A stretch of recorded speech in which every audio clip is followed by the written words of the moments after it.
Hey guys, it's No Panic Mechanic. I'm up here in Leadville, Colorado. Some call it Cloud City, Silver City, you know, highest mountain town in North America.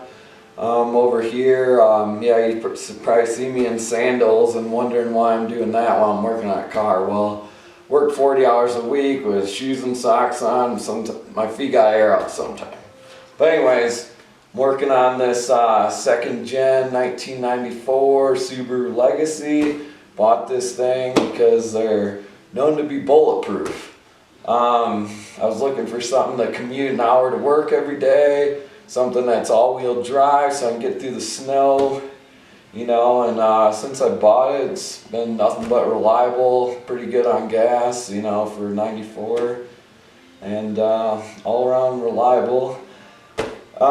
So what I'm working on today is I'm going to replace the oxygen sensor. You know, I actually talked to a guy today about his Subaru. His has 350,000 miles, and his has also the 2.2 motor. Those are the ones less likely to blow head gaskets, and pretty rare for them to do that. It's super known for the 2.5 liters, the ones mainly in the early 2000 years, but yeah, these ones are supposed to go to 350,000 or maybe even more. You know, the guy that was talking to, he also said the only thing he's replaced is his oxygen sensor, and he said his alternator threw a belt when it locked up. So, you know, just normal maintenance, and this thing will keep running. So I'm going to show you guys how to change the oxygen sensor. Alright guys, I got her all jacked up. I'm going to try starting it and see if that check engine light comes on. You know, sometimes it will, sometimes it won't. Just depend on if there's like moisture in the air. So let's see. Yeah, and right now it's looking like it's not going to come on, so, which is kind of a bummer because it's nice once you replace the oxygen sensor to see it just go off, but we'll just have to go from there. Alright guys, so I'm under right next to the passenger side tire. This is the front of the cat, the upstream oxygen sensor. There's only one that I know of. I did some research. You know, I looked all over the exhaust. I can't find another one. I did read a little bit saying there may be another one inside the second cat, but I don't believe it's replaceable. So, and I also called a few auto stores, and they say there's only one you can buy for it. So they're saying there's only one. So this is the one you want to replace. So right there, you want an open-ended 7/8 wrench right there, fit right on there. But before we do that, there's a cable we got to connect off the engine compartment, and I'll show you how to get to that. Easiest way is under the hood. You'll see it right there. Let me focus a little bit. There it is, right down there. So there's a little clip you got to pull off of, which I already did. But then there's also a clip to disconnect the wire. So what you want to do is you want to get a flathead. Here, let's see. Flathead, and then there's a little clip you want to lift up. So that way it clears the little notch on the plug. So you lift it up. Once you lift it up, should just, I already bent it up so that way it's all cleared off, so you should just be able to pull it off now. And it comes off just like that. So as you can see, I'll show you on the new one. The new one has, let me focus.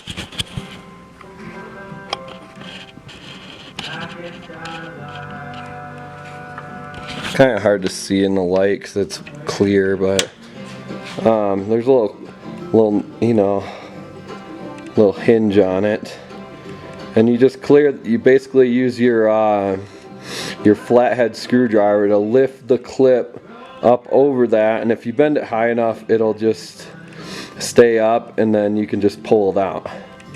So that's that part. So let's see.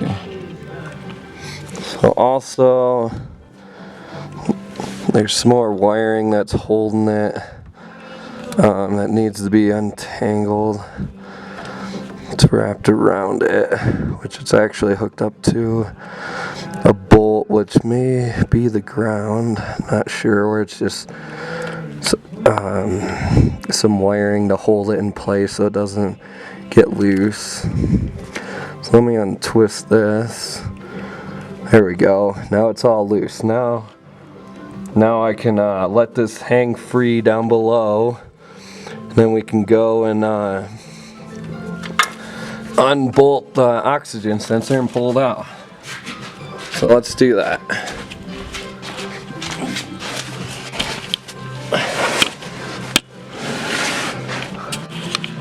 Okay, so there it is. You know, I already broke it loose, so it's gonna be pretty easy. It wasn't that hard to get out, and this thing's probably never even been changed, so it's really not that bad. So I got loose enough to where I can hand loosen it. Let's get that out of there.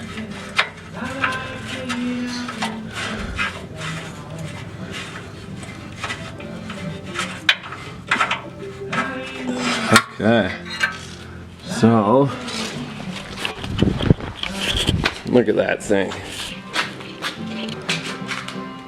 Thing's all corroded and burn up. No wonder it doesn't work.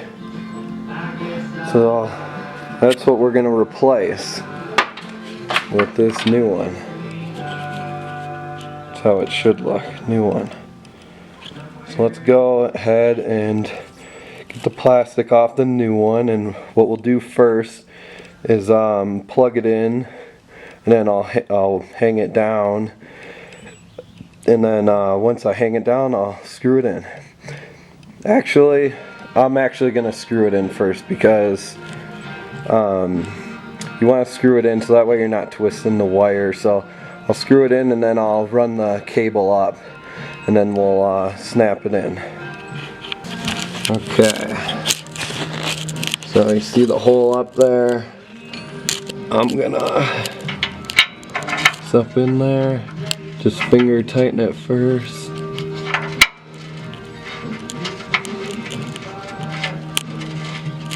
You know, it's pretty easy to go in, just like any nut, but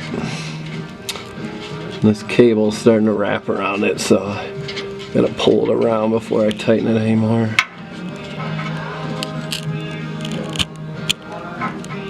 Let's see. Okay, I got that around. Twist it some more.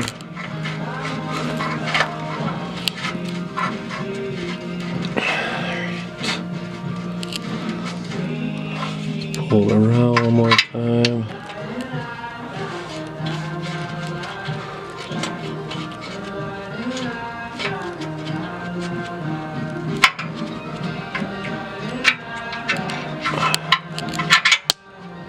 One more pull through.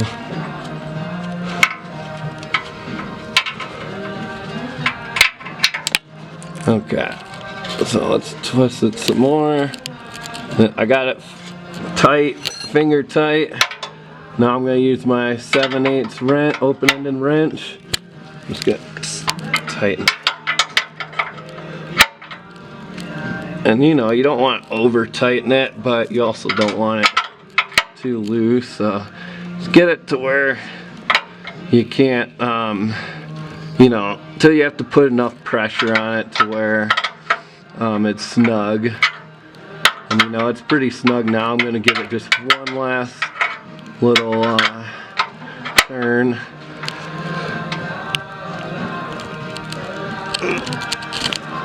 That's probably good. Alright, now I'm gonna push this wire up. I'm not gonna record that part, but I'll record once I'm plugging it at the top. But I just gotta run the cable up, back up by the engine compartment to where it snaps in. Okay guys, I got it, the cable all strung up here. And so just so you know, you really want, there's these wires that hold it that you can wrap around it, which are right here. Let me zoom in, see if you can see it better. It's all black, so it's hard to see, but basically down here, it's this wire right here that wraps around it, and I pulled it tight so that way your CV axle isn't running up against it. You don't want to get, you definitely want to put it on these clips because you don't want to get wound up in your CV axle, then it's going to tear it out and you're going to be back to square one. So there's also another one right here that just holds it tight. You just wrap it around. It's actually very easy. So now all we gotta do is plug in the oxygen sensor of the cable. So I'm gonna go like this and slides right in there.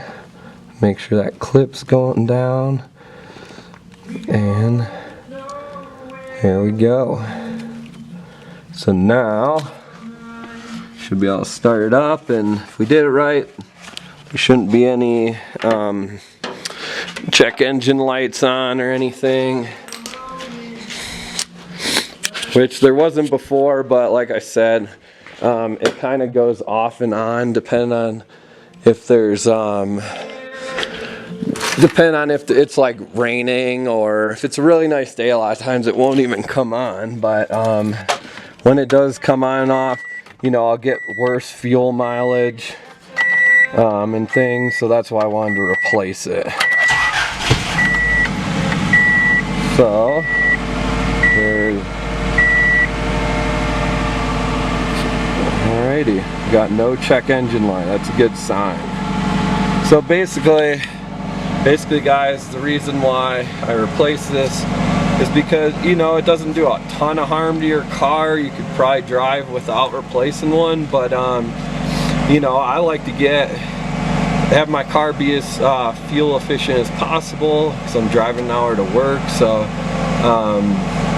you know, that's why I'm doing this, because sometimes your fuel mixture will be all off and it'll be dumping more fuel than your car needs. So you know, it'll give me better fuel mileage, and who knows, I might not ever have to replace again. So hopefully we go for 350,000 or more. So that's how you guys do the oxygen sensor. So hope you guys enjoyed my help, and